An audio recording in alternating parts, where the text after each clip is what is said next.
If you've ever wanted to be in hog heaven, this is the place to be. Spanky's Harley collection.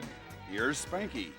I've been riding motorcycles since I hate to even think about 1967, and Harley Davidson specifically since 1971. And I have amassed a collection of all different makes, varieties, and models of motorcycles.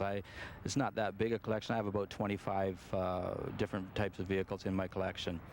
My favorites, some of them are here behind me. And the one I'm standing that is directly behind me is the 1949 Harley Davidson.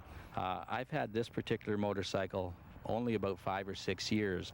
And it's a significant motorcycle in the Harley Davidson lineup because it's the first year of what they call the Hydroglide, and that's the front end that's on the motorcycle. It has the hardtail frame or rigid frame.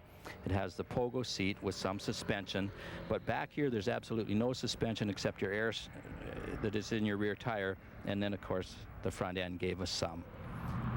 Okay, this particular model of Harley Davidson was one that in the 70s AMF Harley Davidson joined in with Aramacci, a company in Italy, to produce smaller motorcycles to try to come up against what we call the Asian invasion, when all the Hondas, Japanese bikes, came aboard or overseas here. This particular one is a 1975 125cc Inderal. It's got a dual sprocket so that you can use it both on and off road. Unfortunately, didn't have the success that Harley Davidson had hoped for, and eventually they finished their relationship with Aramacci in Italy and got back to, I guess, what we call real motorcycles. This particular motorcycle that I'm sitting on is a 1946 Flathead, is what we call them, or a U model.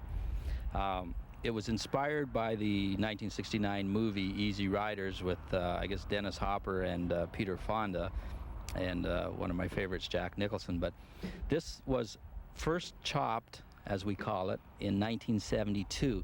It's got a 14-inch extended front end, Springer style.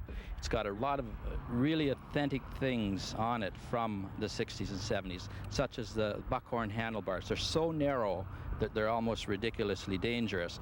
But that's what people rode back then. If you were riding choppers back in the 60s and 70s, this is the type of motorcycle you had.